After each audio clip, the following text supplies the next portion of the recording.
하나님 말씀 창세기 4장 1절부터 12절까지 봉독해 드립니다. 아담이 그의 아내 하와와 동침하매 하와가 임신하여 가인을 낳고 이르되 내가 여호와로 말미암아 득남하였다 하니라. 그가 또 가인의 아우 아벨을 낳았는데 아벨은 양치는 자였고 가인은 농사하는 자였더라. 세월이 지난 후에 가인은 땅의 소산으로 제물을 삼아 여호와께 드렸고 아벨은 자기도 양의 첫 새끼와 그 기름으로 드렸더니 여호와께서 아벨과 그의 제물은 받으셨으나 가인과 그의 제물은 받지 아니하신지라. 가인이 몹시 분하여 안색이 변하니 여호와께서 가인에게 이르시되 네가 분하여 하면 어찌 됨이며 안색이 변하면 어찌 됨이냐. 네가 선을 행하면 어찌 낯을 들지 못하겠느냐. 선을 행하지 아니하면 죄가 문 앞에 엎드려느니라. 죄가 너를 원하나 너는 죄를 다스릴지니라. 가인이 그의 아우 아벨에게 말하고 그들이 들에 있을 때에 가인이 그의 아우 아벨을 쳐 죽이니라. 여호와께서 가인에게 이르시되 내 아우 아벨이 어디 있느냐. 그가 이르되 내가 알지 못하나이다. 내가 내 아우를 지키는 자니까. 이르시되 내가 무엇을 하였느냐. 내 아우의 핏소리가 땅에서부터 내게 호소하느니라. 땅이 그 입을 벌려 내 손에서부터 내 아우의 피를 받았은즉 내가 땅에서 저주를 받으리니 내가 밭을 갈아도 땅이 다시는 그 효력을 내게 주지 아니할 것이요 너는 땅에서 피하며 유리하는 자가 되리라. 아멘. 감사합니다. 여러분들에게 묻고 싶습니다. 지난주에 여러분 뭘 하셨습니까? 또 어제는 뭘 하셨습니까? 또 오늘은 아침에 예배 드리기 오기 전에 뭘 하셨습니까? 지금 뭘 하고 있는가? 질문입니다. 오늘 본문에서 우리가 하나님께서 가인에게 똑같은 질문을 합니다. 네가 무엇을 하였느냐? 이 질문은 아주 무서운 질문입니다. 가인의 살인을 아시는 하나님께서 가인에게 지금 물어보고 계시는 거예요. 네가 무엇을 하였느냐? 몰라서 물어본 게 아니에요. 저는 선교팀들에게 아울리치나 BBS 하기 전에 봉사자들에게 매뉴얼을 보내드립니다. 한국어로 그리고 영어로 매뉴얼을 보내드리고 또 몽언어와 우리 캄보디아 언어로 번역을 해가지고 보내줍니다. 매뉴얼이라고 하는 건 지침서입니다. 그 매뉴얼대로 하면은 뭐든지 사고가 없고 좋아요. 아침에도 스팟라이트를 우리가 도네이션 받아가지고 여름 BBS 때 여기에서 연극도 하고 이렇게 할 때 그 라이트 쫙 가가지고 한 사람 한 사람 붙여주는 거 있잖아요. 여러분 설명해도 모르니까 와서 보세요, 내일 또. 근데 저는 그걸 그냥 보면은 무조건 기계 먼저 플러그 꽂고 켜고 이렇게 보는데 아이색은 이걸 한번 켜봐라 그랬더니 매뉴얼을 달래. 매뉴얼을 읽는 거예요. 답답해 죽겠어요. 그걸 10분, 20분 동안 읽고 있어요. 공부를 하는 거예요. 그게 1세와 2세들의 차이인 것 같아. 1세는 무조건 기계 있으면 켜놓고 보고 뭐 고장나든 안 되든. 그러니까 안 될 때도 있잖아요. 매뉴얼대로 안 하니까 그 책상을 조립을 해도 뭐 의자가 거꾸로 조립이 되고 막 이렇게 되잖아요. 근데 아이색은 매뉴얼을 읽는 거예요. 나는 켜보라 그랬더니 다 켠 줄 알았더니 30분 동안 읽어보고 전기 플러그 꽂기 전에 또 뒤에를 만져보고 그 다음에 켜보는 거예요. 답답하게 짝이 없어요. 그래서 그게 정상이에요. 그게 정상. 매뉴얼이라는 게 있잖아요. 지침서입니다. 매뉴얼대로 해야 자동차든 기계든 뭐든지 매뉴얼대로 했을 때 아무 일 없이 가장 최상의 성능을 발휘할 수 있는 겁니다. 우리는 하나님께서 원하시는 매뉴얼이 있다는 거죠. 여러분 병원을 좋아하는 사람 아무도 없어요. 심지어 강아지들도 병원 가기를 싫어하더라고요. 그래가지고 막 주인이 병원 가려고 하니까 강아지도 벌써 알아요. 차에 타기 싫어가지고 막 버팅기고 막 이렇게 하는 거예요. 병원을 다 싫어합니다.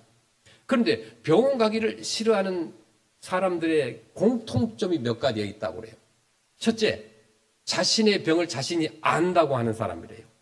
내가 지금 어떤 병을 앓고 있는지 스스로 짐작할 수 있다는 거죠. 물론 짐작할 수 있어요. 보나마나 내가 병원에 가서 의사를 만나서 진찰 받아서 좋은 소리를 듣지 못할 건 뻔하니까 내가 나를 환자라고 생각하는 것은 견딜만 한데 닥터가 나에게 당신 병 걸렸다라고 하면 그 소리가 듣기 싫다는 거예요. 그래서 병원을 안 간다고 하는 거예요. 두 번째, 질병의 원인이 자기 자신에게 있기 때문이라고 병원을 싫어한다는 거예요. 내가 절제하지 않았기 때문에 잘못으로 인해서 내가 몸을 아프게 만들었다는 거예요. 그 원인이 다른 사람한테 있다면 내가 몸이 아픈 원인이 다른 사람에게 있다면 그래도 부끄러움을 면하겠는데 하필 그 원인이 내 자신에게 있다는 말이죠. 나의 잘못된 원인이 다른 사람한테 있다고 생각하면 변명할 여지라도 있고 원망이라도 해보겠는데 내가 너무나도 분명히 알고 있는 거예요. 내가 잘못했다는 거. 내 자신 때문이라는 것을, 내게 원인이 있다는 것을, 그러므로 의사 앞에서 그것이 또다시 드러나는 것을 원치 않는다는 겁니다. 세 번째, 병원을 기피하는 사람의 현상은 자기 병에는 대책이 없다고 생각한다는 거예요. 가나마나 내가 뭐 죽을 병인데, 못 고칠 병인데, 그래서 병원에 가기를 꺼리는 거예요. 사실을 사실대로 시인하기 싫어하고 나는 시인해도 다른 사람으로부터 사실이 드러나는 것을 싫어하는 거예요. 나 혼자만 알고 싶다는 거예요. 여러분, 병은 다 알리라고 그랬어요. 그래야 약이 어떤 것이 있는지, 치료 방법이 뭐가 있는지를 안다는 거죠. 자, 심리학적으로 오늘날 가장 듣기 싫어하고 또 생각하기도 싫어하고 거기에 대해서는 깨끗이 잊은 채로 살아가고 싶어하는 두 가지 테마가 있다고 그래요. 그것은 뭐냐면 모든 인간이 똑같아요. 크리스찬이든 아니든. 두 단어, 죽음과 죄라는 거예요. 죽음과 죄. 세상에서 죽지 않을 사람이 어디 있습니까? 그런데 병원에 가가지고 당신 얼마 못 삽니다 하면 대부분 어떻게 해요? 굉장히 싫어하죠. 내가 죽을 것을 뻔히 알면서도 죽는다는 그 소리를 좋아하는 사람 아무도 없어요. 누군가가 나에게 죄에 대한 책망을 하면 싫어합니다. 나는 내가 잘못한 것을 알아요. 뉘우치기도 하고 회개하기도 합니다. 마음 아파합니다. 그러나 남의 입을 통해서 당신은 죄인이다, 당신 잘못했어, 원인이 당신한테 있다라는 말을 듣는 것은 매우 싫어한다는 거죠. 이렇게 두 가지 테마가 오늘날 우리 모든 사람들이 싫어하는 생각이고 사건입니다. 그러나 오늘 이 시간에는 가장 싫어하는 한 가지 이야기를 여러분들에게 드릴까 합니다. 바로 거기에 가장 근본적인 문제가 있기 때문입니다. 자, 역사적으로, 계시적으로 볼 때 가장 원천적이고 본래적인 사건은 뭐냐면 역시 에덴 동산에 있었던 사건이에요.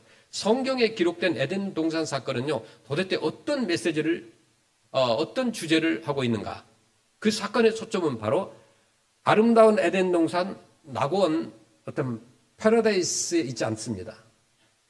에덴 동산은 오히려 인간의 타락과 죄와 그리고 불행의 원인을 찾고자 하는 것이 에덴 동산 사건의 주제의 초점입니다.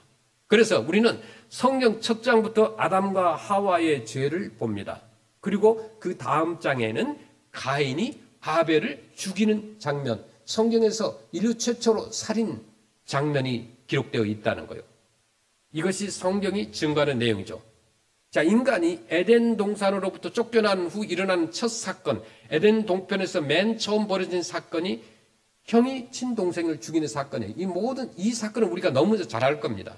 오늘은 다른 방향에서 한번 바라보려고 해요. 수치스럽고 어이없는 일이죠.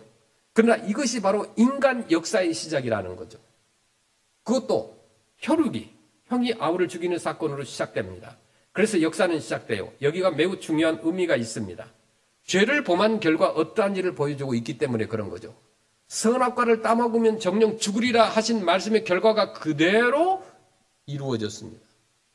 오늘 본문에 나타난 것을 자세히 보면 그 중심이 어디에 있는가를 생각하게 되는데, 첫째는 하나님께 제사 드리는 종교 의식을 중심으로 사건이 일어납니다. 사회 문제, 도덕적인 문제, 정치적인, 경제적인 문제가 아니라 하나님을 예배하는 문제예요. 경건의 문제라는 거예요.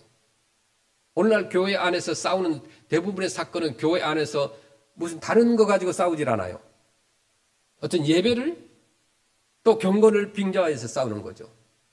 경건의 수단화, 경건을 사리사욕의 재료로 생각하면 이런 사건이 터진다는 거죠. 하나님께 예배드리는 거룩한 행위가 바르지 못하면 하나님과 우리의 관계가 깨어지고 그로 말미암아 살인하기까지 된다는 거죠. 이 점을 잊지 말아야 돼요. 지난번에 한국에 갔었는데 어떤 교회를 방문하게 됐어요.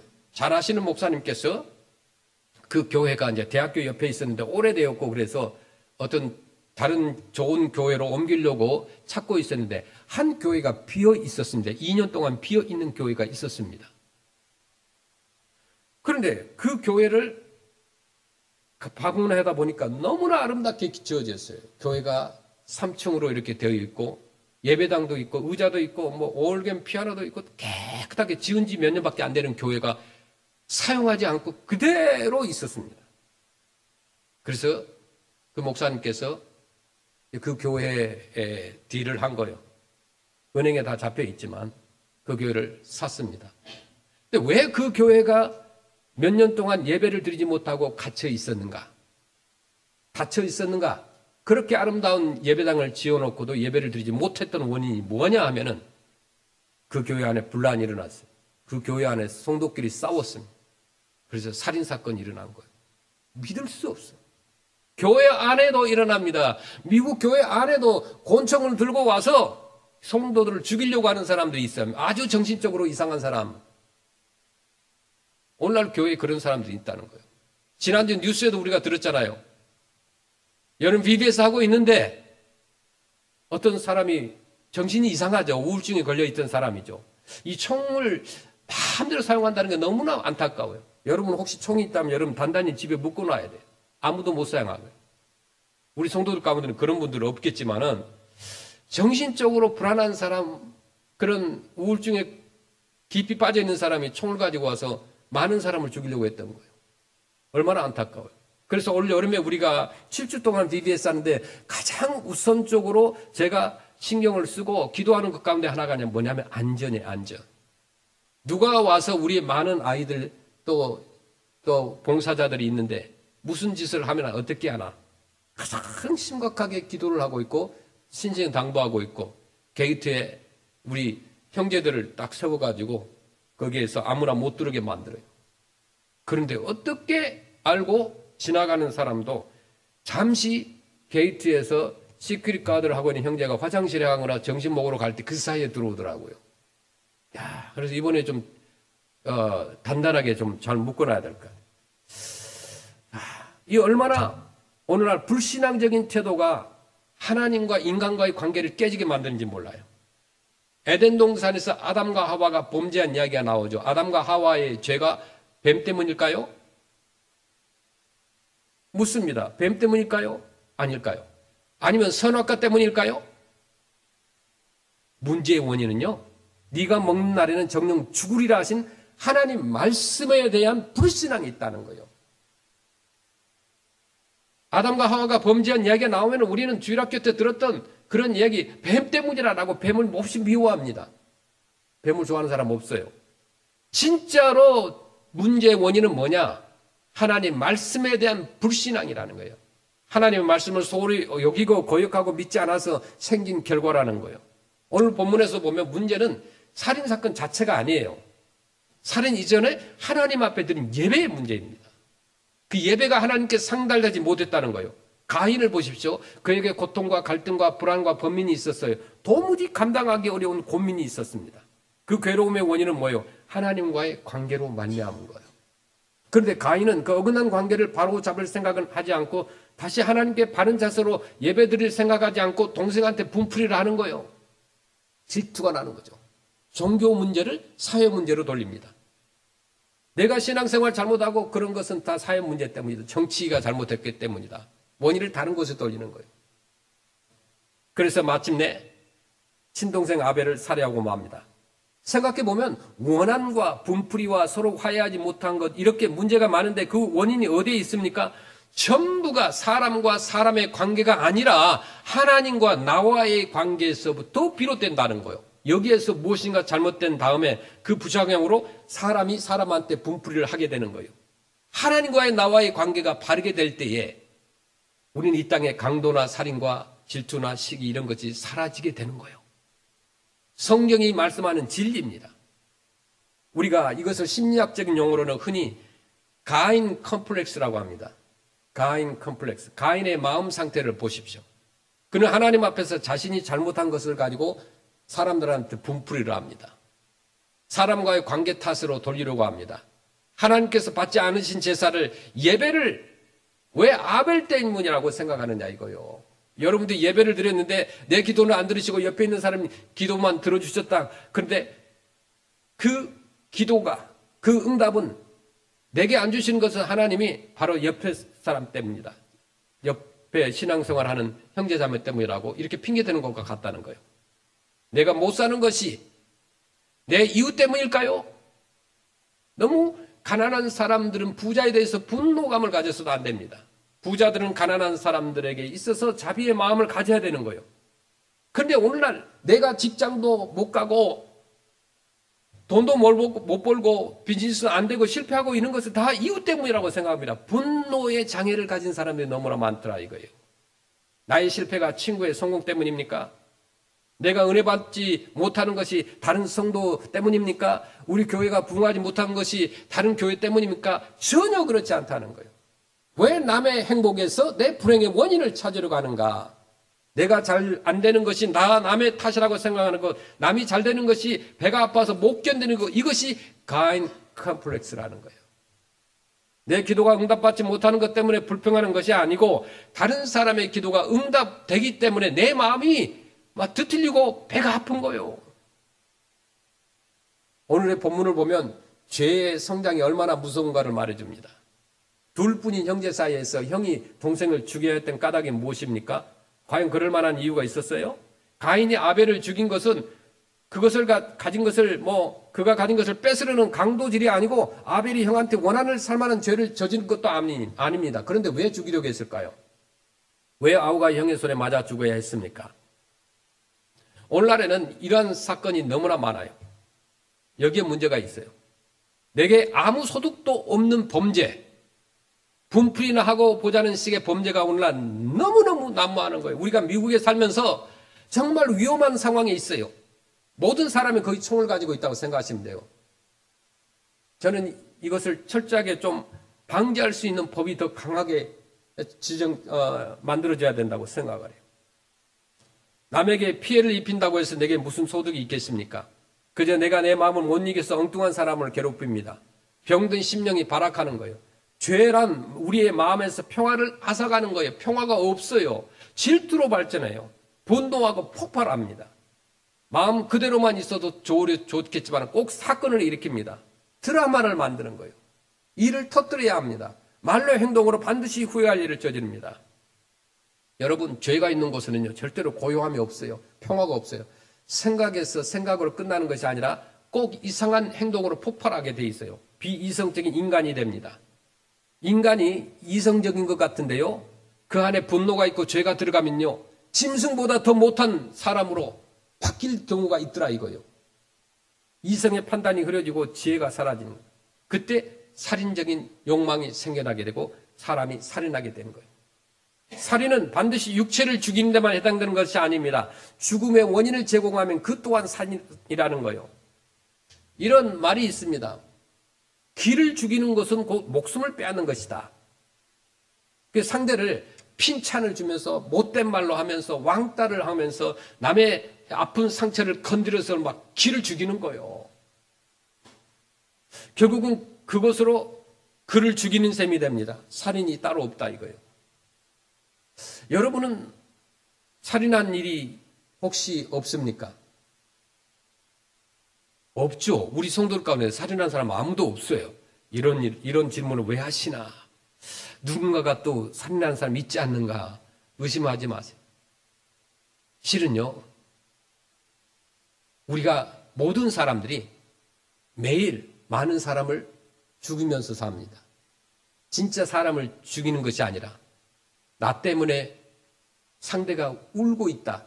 그럼 내가 그 사람을 죽이는 것과 같아요. 내 말과 행동으로 찔러서 그 사람 마음이 병들고 끝내는 몸까지 병들어 죽어간다 그러면 나는 살인하는 것과 같다는 거예요. 꼭 살인은 사람을 죽여야만 되는 것이 아니라 내 새치혀로 상대를 기를 죽이는 것, 힘들게 만드는 것, 억압하는 것, 이것도 일종의 살인이라는 거예요. 결국은 남도 죽이고 자기도 죽습니다. 자기 상실에 빠지고 맙니다. 야고보서 1장 15절 보겠습니다. 욕심이 잉태한 즉 죄를 낳고 죄가 장성한 즉 사망을 낳느니라. 아멘. 죄는 어떻게 돼요? 자라납니다. 죄가 자라나요. 제가 좋아하는 꽃 가운데 하나가 코스모스입니다. 코스모스는 그리워요. 우리 한국도 많이 있으니까. 그래서 들어오면 입구에 화분에다 코스모스를 심어놨어요. 다른 것이 코스모스보다 키가 크면 다 잘라버려요. 코스모스만 커서 가을에 9월에 되면은 이 꽃이 피는 것을 기대하고 있어요. 너무 이건 날씨가 더우니까 말라 죽어가는 것 같아요. 그래서 물을 잔뜩 줬더니 또 금방 살아나더라고요. 그런데 이 식물이 아침에 자고 일어나면 식물을 보면 막 자라 있어요. 쑥쑥 큽니다. 나팔꽃, 몽 사람들이 좋아하는 나팔꽃이 있는데 그것을 우리 리아 형제 그 시스터가 줘가지고 심으라는데 그게 며칠 지났더니 막 자라는 거예요. 죄도 똑같아요. 회개하지 않는 죄는 살아나게 돼 있어요. 그래서 죄는 그 즉시 회개해야 돼요. 회개하지 않았기 때문에 자라난 거예요. 회개했더라도 아직 부족하기 때문에 자라나는 거예요. 회개하지 않은 죄는 마침내 전쟁과 문제를 일으키고 만다는 거예요. 요즘에요, 바이러스 가운데서 어떤 것은 잠복기가 5년 정도 된다고 그래요. 죄라는 것은 얼마 동안은 드러나지 않고 있다 숨어 있다가 언젠가는 반드시 싹이 나고 맞는 거예요. 여기에 인정사정이 없습니다. 일단 죄에 싹이 나면 걷잡을 수 없이 자라나서 내가 스스로 조절할 수 없게 됩니다. 오늘 본문에서 이 과정이 아주 구체적으로 나오죠. 창세기 4장 6절에 여호와께서 가인에게 이르시되 네가 분하여야 함은 어찌 됨이며 안색이 변함은 어찌 됨이냐.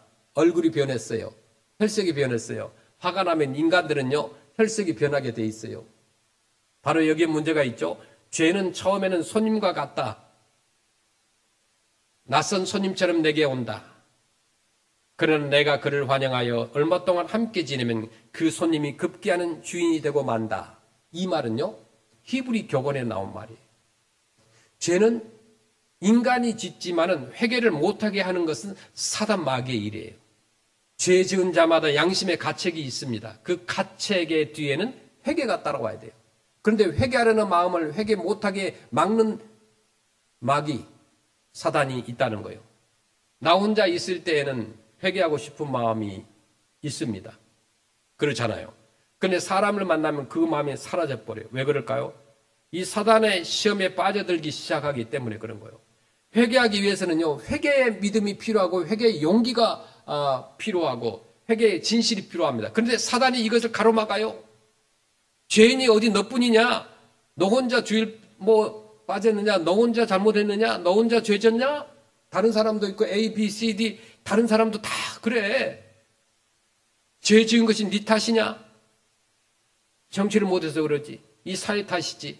누구 때문이지 하면서 핑계하고 정당화시켜서 회개를 못하게 한다는 거예요. 이건 사단 마귀가 하는 거죠. 그래서 마침내 가인처럼 점점 화를 내고 안색이 변하여 큰 사고를 내고 맙니다. 본문에서 우리에게 말씀합니다. 죄들을 다스릴지니라. 죄를 다스리라고 그랬어요. 아직 다스릴 수 있을 때 다스리라. 한계를 넘어서면 다스릴 수 없게 된다는 거죠. 7절에 본문에 보니까 죄의 소원은 내게 있으나 너는 다스릴지니라. 방법까지 알려주는 거예요. 네가 선을 행하면 어찌 낯을 들지 못하겠느냐. 여기에서 암시하는 것이 뭘까요? 환경이 변해야 하고 멀리 가야 하고 세상이 달라야 하고 저 사람이 나를 대하는 태도부터 달라져야 한다는 이야기가 아니라는 거죠. 네가 다스리라. 네가 변하라는 말이에요. 세상이 변하기를 바라지 마십시오. 이웃이 내게 좋게 대해주기를 기대하지 마십시오. 다 상관없어요. 어느 곳에 가져다 놓아도 같아요. 문제는 뭐냐면 나에게 있다는 거죠. 내가 다스리라. 그리고 선을 행하라고 말씀합니다. 선으로 악을 이겨야 돼요. 악으로 악을 이기려고 하면 또 다른 악이 태어납니다. 오직 선으로서만 악을 이길 수 있어요. 사랑으로 미움으로 이겨야 하는 거죠. 희생으로 부조리를 이겨야 합니다. 인내로 모순을 이겨야 됩니다. 이 길밖에 없습니다. 달리 악으로부터 벗어날 길이 없습니다. 선을 행하면 행하는 데 의미가 있는 거죠. 그래서 생각하라, 사모하라, 공부하라가 아니에요. 행하라는 거예요. 행하라는 거. 여러분 혹시 미워하는 사람이 있습니까? 속이 지금 따끔하신 분도 계실 거예요. 나 미워하는 사람이 있는데. 혹 누가 여러분을 미워한다고 생각하십니까? 그에게 한번요 선을 행하여 보십시오. 그것만이 증오를 이길 수 있는 길입니다. 죄를 이길 수 있는 길이에요. 그것이 적극적이고 긍정적인 자세입니다. 마지막으로 낯을 들라는 말씀에 대하여 우리가 말씀을 묵상해 보시길 바랍니다. 네가 선을 행하면 어찌 낯을 들지 못하겠느냐. 낯을 들 수 있어야 합니다. 신앙생활도 마찬가지요. 바른 예배를 드려야 돼요. 많은 예배를 드린 것이 중요한 것이 아니라 바른 예배를 드려야 되는 거예요. 예배 시간에 똑바로 앉지 않고 고개 숙여 밑에를 쳐다보고 만사가 다 뒤틀리는 것처럼 생각하는 사람도 있어요. 여러분, 하나님께서 말씀하십니다. 내 얼굴 좀 보이라. 왜 똑바로 못 보느냐? 얼굴을 좀 들으라. 그것이 내가 죄를 이길 수 있는 길이다. 이렇게 말씀하는 거예요. 얼마나 귀한 말씀입니까? 예배만 오면은 고개 숙인 사람이 있어요.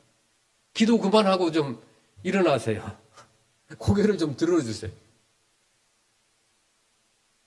오셔서 찬양 끝나고 설교 시작하면 계속 혼자 기도하고 계세요. 기도는 예배 시간에는 그만 좀 하시고 좀 제발 고개를 들어서 주님이 여러분 얼굴 보기를 원하시는 거예요.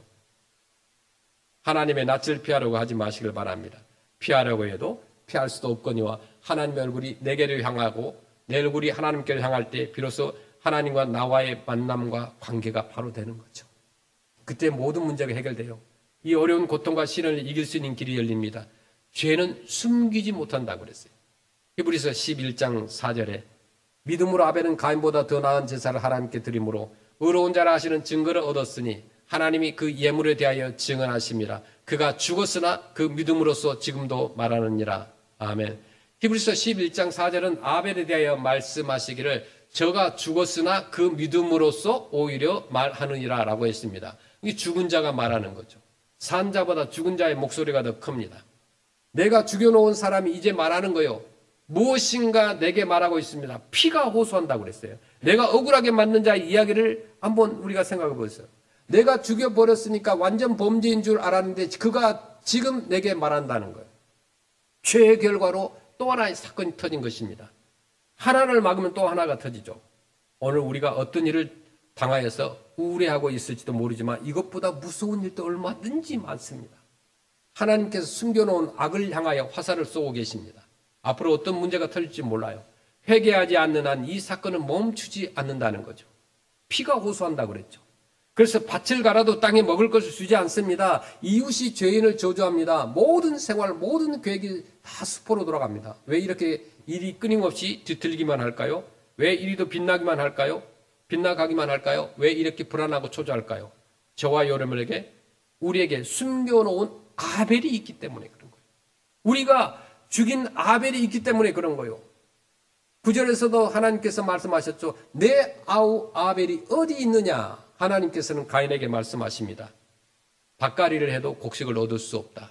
땀을 흘려도 땅에 효력을 내지 않는다. 여러분, 다시는 세상과 이웃을 향하여 변명하지 말고 불평하지 마시길 바랍니다. 내가 죽인 아벨이 어디에인가 있을 것입니다. 문제는 거기에 있어요.